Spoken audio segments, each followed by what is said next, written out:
Secretary of State Marco Rubio, who will speak about President Trump and his accomplishments. Without further ado, Secretary Rubio.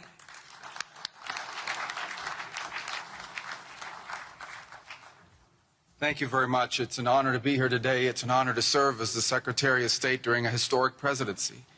And it's a historic presidency because the President of the United States, Donald J. Trump, is someone who is not limited by what others say is possible or what others say is impossible. He's not limited by some of the things that have happened in the past, and he's willing to talk to or engage with anyone in the interest of peace, always putting the American people and our national security first, but understanding that in the world that we share with so many others, peace is paramount to all of us. We are here today because of President Trump's vision. If we go back just a few months ago, people thought what was happening in Gaza was impossible to solve. 28 hostages that were dead, others that were still living, all these hostages that were being held. No one thought that that would ever come to a resolution without more fighting and more bloodshed along the way. In fact, frankly, many thought it was intractable. And sadly, many of the institutions that have served us well, in many cases, for the last 70 years, were unable to do anything about it.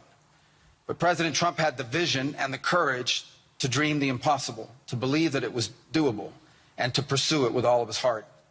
And he was in that capacity assisted by an extraordinary team, and I think both Jared and Steve deserve a tremendous amount of credit, Jared Kushner and Steve Witkoff, for all the work they put in. And all of our partners here today. And now we have this Board of Peace, who I believe's possibilities are endless. Obviously with a focus first and foremost on making sure that this peace deal in Gaza becomes enduring. And I know this president has it as his highest priority and will give it everything he has to make sure that this is successful. I also want to acknowledge the extraordinary leaders that are here today. This is not just a Board of Peace, this is a Board of Action. Just like President Trump is a president of action. A lot of times people like to give speeches. I've been to many of these forums, and they're not useless, and they're not, they have utility in many cases. But oftentimes in international affairs, we often find ourselves at events where people are reading these scripted statements, these strongly worded letters that they put out, but no action. Nothing happens. This is a group of leaders that are about action. And the President of the United States is a president of action, of getting things done. And today is the beginning of that, of a new era and a new stage that we think is so important as a model to the rest of the world of what is possible.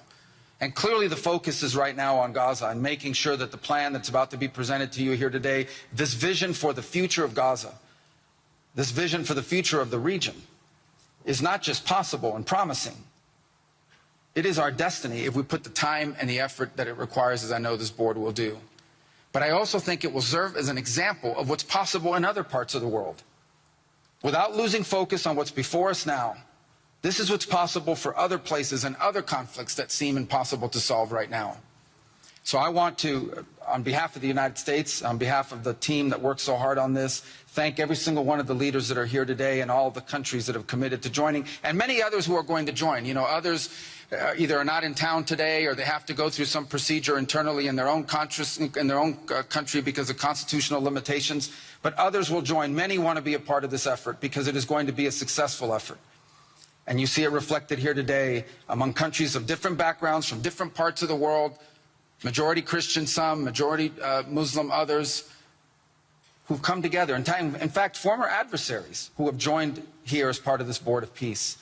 And all was possible, and I want to acknowledge this again, because of the vision and the drive of the President of the United States. So thank you all for joining us here today. We appreciate it very much.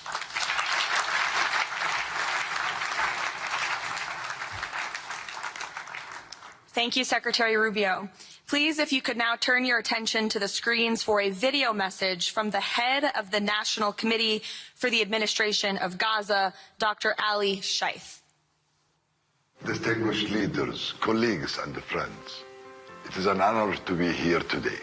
I want to start by thanking President Donald J. Trump and his administration for their intensive efforts to advance peace in the whole region. I also thank Egyptian President Abdel Fattah al-Sisi, Qatar and Turkey as mediators, the Palestinian Authority, and members of the United Nations Security Council for welcoming the comprehensive peace plan.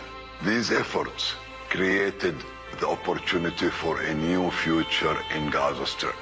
But what will really matter is what comes next. This transition will succeed only if it delivers real, tangible improvements in daily life for Gazans.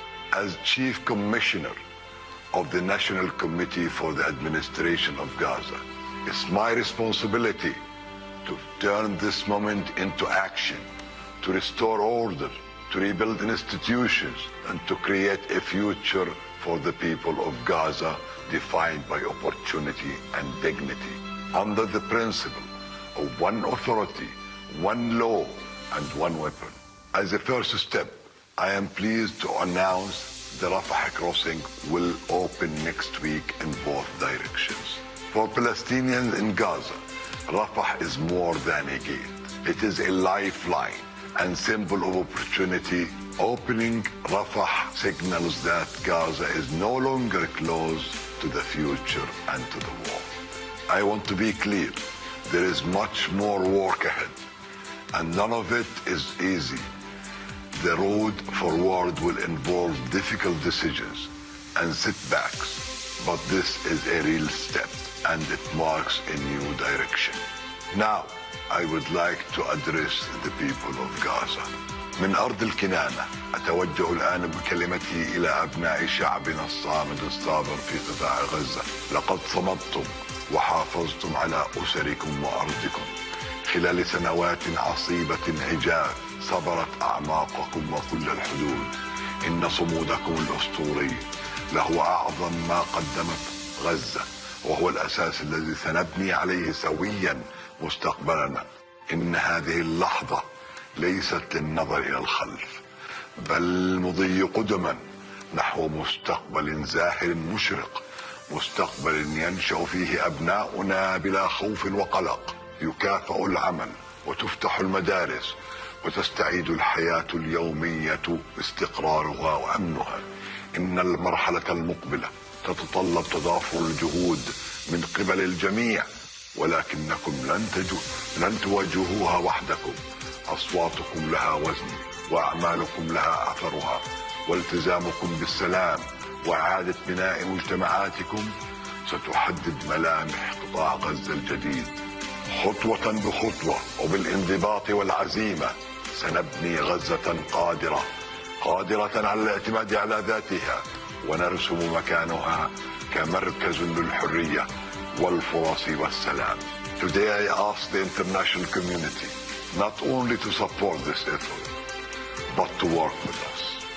Judge us by our actions.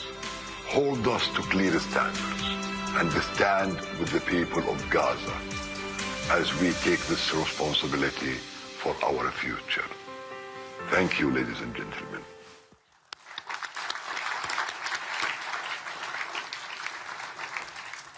I now would like to welcome to the podium U.S. Special Envoy Steve Witkoff and Jared Kushner.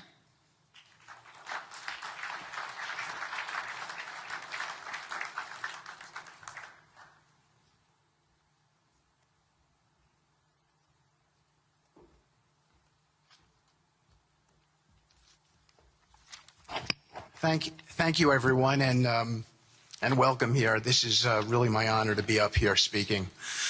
I remember when the president asked Jared, and of course our great Secretary of State, to work on something that the world thought was impossible and unattainable. But the president, on this peace deal for Gaza, as on all other deals we work on his behalf, said we had to try. And of course we were inspired by that. We have achieved a peace deal in Gaza. We have brought the hostages home, all of the bodies except for one, and we will bring that body home too.